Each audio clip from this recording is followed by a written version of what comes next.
I say trigger man, dance off again. I can make something happen. It's a valley side music. What I'm saying, yeah. Kushanda nino chanda simba magandipa. Basariri kuneta pachosa paipa. Coronavirus itosera mudzimba. Mariri kuneta ndidzoke kumusha.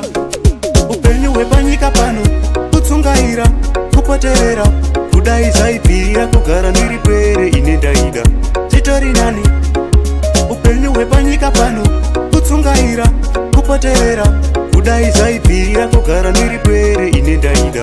Titori nani? Kukuidza nekusaterera kwevanhu vekutanga ndiko here kutsvuka kwamakaita Adamu. Ndichaedza chaziya usiku nesikati kusvikira pazuva rekuti bye-bye. Kushanda ndinoshanda simba makandipa, basa riri kunesa pachoza paipa. Coronavirus itosera mudzimba, mari iri kunesa tidzoke kumusha. Upenyu hwepanyika pano kutsungaira, kupoterera, kudai zvaibvira, kugara ndiri pwere ine ndaida. Titori nani? Upenyu hwepanyika pano kutsungaira, kupoterera, kudai zvaibvira, kugara ndiri pwere ine ndaida. Titori nani? Aya makunun'uno mufanamina, upenyu makata kugomerera. Aya ndiwo matero azeremidzwa, rwendo rwacho rurefu toona pasvika. Apana chinouya pasina dikita, ukana kububira vanokurikita. Maria ainayo akabuda dikita, ukatamba makaze vanomurikita.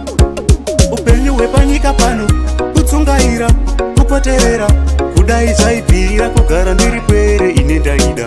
Titori nani? Upenyu hwepanyika pano kutsungaira, kupoterera, kudai zvaibvira, kugara ndiri pwere ine ndaida. Titori nani?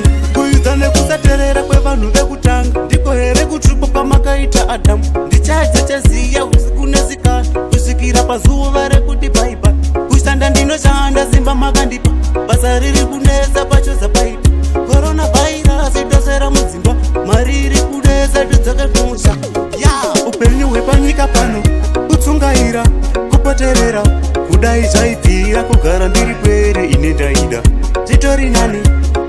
Upenyu hwepanyika pano kutsungaira, kupoterera, kudai zvaibvira, kugara ndiri pwere ine ndaida. Titori nani? Aya makunun'uno mufanamina, upenyu makata kugomerera.